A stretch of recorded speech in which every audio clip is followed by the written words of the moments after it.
इस लेक्चर का remaining part है कि ये उस लेक्चर की एक्सटेंशन है जिसमें हमने प्रिंसिपल क्वांटम नंबर्स को डिस्कस किया था। लास्ट लेक्चर में हमने डिस्कस किया था कि एटम के अंदर चार तरह के क्वांटम नंबर्स की ज़रूरत होती है किसी एक इलेक्ट्रॉन की पोजीशन को एक्सप्लेन करने के लिए। प्रिंसिपल क्वांटम नंबर, जिसको हम ऑर्बिट कह सकते हैं, शेल कह सकते हैं, या मेन एनर्जी लेवल कह सकते हैं। उस शेल के अंदर फर्दर हमने डिस्कस किया था सब शेल होते हैं, और सब शेल्स में हम एस, पी, डी और एफ, और सब शेल्स के अंदर हमने देखा था कि ऑर्बिटल्स होते हैं। एस के अंदर एक ही ऑर्बिटल है, पी के अंदर 3 हैं, P X, P Y, P Z, और डी के अंदर 5 हैं, एफ के अंदर 7 हैं। तो अब हमने देखना ये है कि किसी भी एटम के अंदर जो इलेक्ट्रॉन्स की डिस्ट्रीब्यूशन है, जो इलेक्ट्रॉन की फीलिंग है, वो किस पैटर्न को फॉलो करती है। तो वो बड़े स्ट्रिक्ट रूल्स हैं जिनके थ्रू हम इलेक्ट्रॉन्स की डिस्ट्रीब्यूशन को स्टडी करेंगे। तो उनमें से सबसे पहला जो रूल है वो ये है कि N orbital can have maximum 2 electrons. तो एस के अंदर एक ही ऑर्बिटल है, एस के अंदर मैक्सिमम 2 इलेक्ट्रॉन होंगे। पी के अंदर 3 ऑर्बिटल है, तो पी एक्स, पी वाई या पी जी हो, इनमें से एक ऑर्बिटल के अंदर मैक्सिमम 2 इलेक्ट्रॉन अकोमोडेट होंगे। डी के अंदर 5 ऑर्बिटल हैं, D X Y, D Y Z, D Z X, D X square Y square और डी जी स्क्वायर। तो पांचों में से हर एक के अंदर मैक्सिमम 2 इलेक्ट्रॉन्स जो है वो एग्जिस्ट करेंगे। नेक्स्ट है कि जो मेन एनर्जी लेवल है, जिसको हमने प्रिंसिपल क्वांटम नंबर कहा था, उसके अंदर जो इलेक्ट्रॉन्स की क्वांटिटी है वो इस फार्मूला को फॉलो करेगी, 2n स्क्वायर। जो n है ये रिप्रेजेंट करता है प्रिंसिपल क्वांटम नंबर को। तो पहले शेल के लिए इसकी वैल्यू क्या होगी? 1। तो आंसर क्या आ जाएगा? 1 का स्क्वायर लेंगे तो वो 1 ही आएगा, 1 × 2 क्या आ जाएगा? 2। तो इस फार्मूला को अगर हम अप्लाई करें तो पहले शेल के अंदर नंबर ऑफ इलेक्ट्रॉन्स जो है वो 2, सेकंड के अंदर 8, थर्ड के अंदर 18 है। By following this formula you can calculate number of electrons in any shell. Then further 3 principles हैं जो कि इलेक्ट्रॉन्स की किसी एटम में डिस्ट्रीब्यूशन को फिल करने के लिए हमें ज़रूरी पता होनी चाहिए। नेक्स्ट 3 प्रिंसिपल्स हैं जो हमें फॉलो करने होंगे इलेक्ट्रॉन्स की किसी एटम में डिस्ट्रीब्यूशन करने के लिए। तो फर्स्ट वन जो है वो ऑफ प्रिंसिपल है, सेकंड जो है वो पॉलीज एक्सक्लूजन प्रिंसिपल है, और थर्ड जो है वो हुन्स रूल है। अच्छा, अक्सर ये क्लासेस में ये एक्सपीरियंस हुआ, मैंने स्टूडेंट्स से पूछा कि ये ऑफ जो है इसका क्या मीनिंग है, तो अक्सर स्टूडेंट कह देते हैं कि ये एक साइंटिस्ट का नाम है। तो ऐसा हरगिज़ नहीं है, ये एक जर्मन वर्ड है जिसका मतलब है building up. Building up mean कि आप पहले ground floor, then first floor, then second floor. तो building up mean increasing energy order में इलेक्ट्रॉन की डिस्ट्रीब्यूशन होगी। यानी अगर मल्टीपल एनर्जी लेवल अवेलेबल है तो इलेक्ट्रॉन सबसे पहले लोएस्ट एनर्जी लेवल पे फिल होगा, देन उससे high, then higher, then high, यानी इंक्रीजिंग एनर्जी ऑर्डर को इलेक्ट्रॉन की डिस्ट्रीब्यूशन जो है वो फॉलो करेगा। दूसरा ये है कि Pauli's exclusion principle. Pauli's exclusion principle ये है कि किसी सेम ऑर्बिटल के अंदर किसी इलेक्ट्रॉन के 4 क्वांटम नंबर की वैल्यू सेम नहीं हो सकती। देन है हुन्स रूल। हुन्स रूल ये है कि अगर इलेक्ट्रॉन के पास डिफरेंट डीजेनरेट ऑर्बिटल हो तो वो एक ही में पेयर की फॉर्म में नहीं आएंगे, बल्कि डिफरेंट ऑर्बिटल में सेम स्पिन के साथ आएंगे। इसके लिए कार्बन की एग्जांपल ले लेते हैं। कार्बन के पास टोटल 6 इलेक्ट्रॉन हैं, तो 1s2, 2s2, 2px, 2py और 2pz। तो अब ये 2 + 2 क्या हो गया? 4। अब रिमेनिंग कितने इलेक्ट्रॉन्स हैं? 2। तो ऐसे नहीं होगा कि दोनों इलेक्ट्रॉन जो हैं वो px के अंदर जो है अपोजिट स्पिन के साथ हैं, क्योंकि px, py या pz ये तीनों ऑर्बिटल्स जो हैं ये डीजेनरेट ऑर्बिटल्स हैं। Degenerate mean they have same shape and energy. तो फिर क्या होगा? इलेक्ट्रॉन एक ही में पेयर फॉर्म में आने की बजाय डिफरेंट ऑर्बिटल्स में सेम स्पिन रिजाइड करेंगे। उसके बाद जो सबसे क्रिटिकल रूल है जहाँ पर स्टूडेंट सबसे ज़्यादा कंफ्यूज होते हैं वो है n+m रूल। ये बेसिकली डिफाइन करेगा एनर्जी ऑर्डर को। किसी ऑर्बिटल की जो एनर्जी है वो किस चीज पे डिपेंड करती है, उसकी n+l वैल्यू पर। जिसकी n+l वैल्यू लो होगी उस ऑर्बिटल की एनर्जी भी लो होगी, जिस ऑर्बिटल की n+l वैल्यू हाई होगी उसकी एनर्जी की वैल्यू भी हाई होगी। अच्छा जी, n+l वैल्यू कैलकुलेट करने के लिए हम इस टेबल की मदद से देखेंगे कि किस ऑर्बिटल की एनर्जी जो है वो n+l वैल्यू के अकॉर्डिंग लोअर है, किस ऑर्बिटल की एनर्जी n+l वैल्यू के अकॉर्डिंग लोअर है और किसकी हायर है। तो सबसे पहले हम n की वैल्यू लिख लेते हैं। तो फर्स्ट ये 1 जो है ये n की वैल्यू को रिप्रेजेंट कर रहा है, इसके लिए n की वैल्यू 1 है, इसके लिए 2, इसके लिए 2, इसके लिए 3, 4 एंड 4। अब हमें पता है कि s ऑर्बिटल कहीं पे भी हो, s के लिए l की वैल्यू होती है 0। इस पे 0 लिख लेते हैं, जितने भी s है उनके लिए हम 0 मेंशन कर रहे हैं। p के लिए l की वैल्यू होती है 1, p के साथ हम 1 मेंशन कर लेंगे।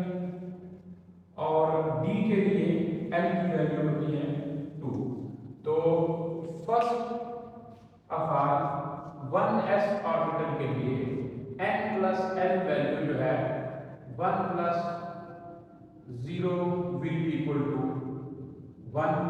2s के लिए 2 + 0 is equal to 2। 2p के लिए 2 + 1 is equal to 3। 3s के लिए 3 + 0 is equal to 3।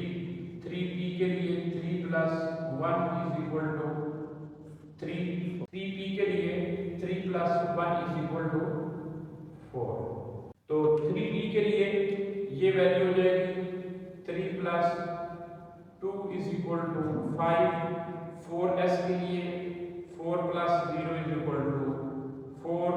4p के लिए 4 + 1 is equal to 5 और 4d के लिए 4 + 2 is equal to 6। अच्छा, अब इसमें आप देख रहे हैं कि कहीं पे दो वैल्यूज जो है वो सेम आ रही है। जिस तरह 2p और 3s के लिए n+l की वैल्यू क्या आ रही है 3। तो ऐसे केस में हम किस ऑर्बिटल की एनर्जी को लोअर कंसीडर करेंगे और किस ऑर्बिटल की एनर्जी को हायर कंसीडर करेंगे। जब n+l दोनों की वैल्यू सेम आ जाए तो फिर किसकी n की वैल्यू हायर होगी उसकी एनर्जी जो है वो हायर कंसीडर। ठीक है, तो अब अगर हम टोटल कैलकुलेट करें तो इस तरह के मल्टीपल केसेस आएंगे कि जहां पर n+l वैल्यू सेम हो जाएगी। तो इस चीज को रिजॉल्व करने के लिए हम एक फिगर की हेल्प लेते हैं।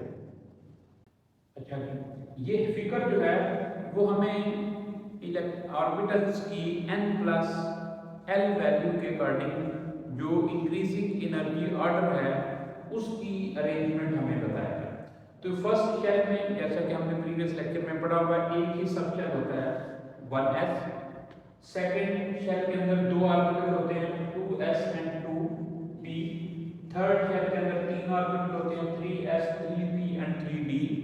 फोर्थ शेल के अंदर 4 होते हैं 4s 4p 4d and 4f। Fifth shell के अंदर भी 4 होते हैं 5s 5p 5d and 5s। इसी तरह 6 के अंदर भी 4 है, 7 के अंदर भी 4 है। यूजुअली किसी भी एटम के पास टोटल नंबर ऑफ ऑर्बिटल्स जो है वो 7 होते हैं। आप पीरियोडिक टेबल में भी अगर देखें तो नंबर ऑफ जो पीरियड्स हैं वो 7 है। उसका मतलब ये है कि मैक्सिमम किसी भी एटम के पास नंबर ऑफ शेल्स जो है वो 7 है।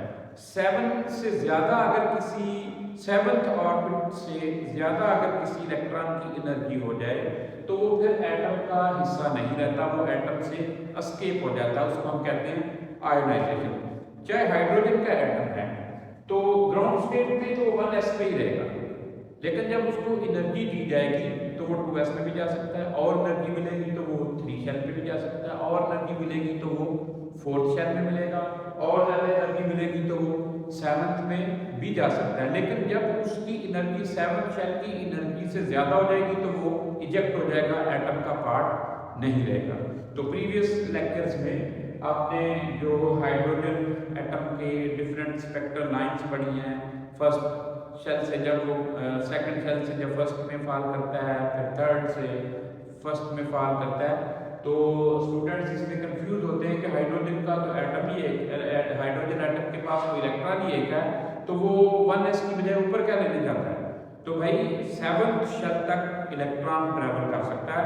जब उसकी एनर्जी 7th शेल से ज़्यादा हो जाएगी तो फिर वो एटम का पार्ट नहीं रहेगा, वो इजेक्ट कर जाएगा, एटम जो है वो आयोनाइज हो जाएगा। तो इस डायग्राम को समझने के लिए हमने ऑर्बिटल्स को उनकी एनर्जी के अकॉर्डिंग ड्रा किया, first shell, second shell, third shell, fourth shell. अक्सर बुक्स में आपको ये डायग्राम उलट मिलेगी, इन्वर्ट मिलेगी। उन्होंने फर्स्ट को यहाँ से लिखा होता है, फिर स्टूडेंट कंफ्यूज होते हैं कि आप कहते हैं कि जी लोअर एनर्जी लेवल जो है वो बॉटम पे होता है, हायर एनर्जी लेवल जो है वो टॉप पे है। तो जब इनकी ये डायग्राम बनाई जाती है तो 1s को ऊपर क्यों लिखा जाता है, तो वो पैटर्न फॉलो हो रहा है, उसमें भी कोई गलती नहीं है। आपने सिर्फ n+l के अकॉर्डिंग इलेक्ट्रॉन्स को अरेंज करना है, तो दोनों डायग्राम जो है वो यूटिलाइज कर सकती हैं। तो हमने जरा सीक्वेंस सीधा रखने के लिए इस डायग्राम को फॉलो किया है। तो इस डायग्राम में सारे ऑर्बिटल्स को बना के फर्स्ट टाइम हमने दो ऑर्बिटल्स को, एक ऑर्बिटल को लाइन लगाई, कट किया, ये देख रहे हैं 1s और 2s, फिर दो को कट किया, फिर 3 को कट किया। अब इसका एनर्जी n+l के अकॉर्डिंग कैसे पैटर्न फॉलो होगा, बड़ा सिंपल है।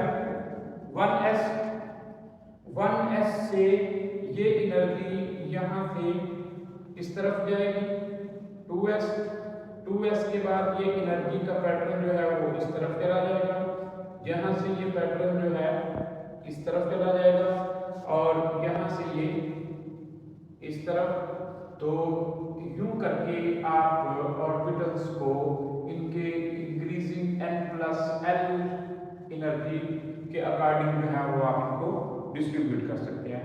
तो अब इस डायग्राम को फॉलो करते हुए हम लिख सकते हैं, पहली एनर्जी किसकी होगी 1s की, फिर किसकी होगी 2s की, फिर 2p की, फिर 3s की, फिर 3p की, फिर 4s की, फिर 3d की, फिर 4p की, फिर 5s की, फिर 4d की, फिर 5p की।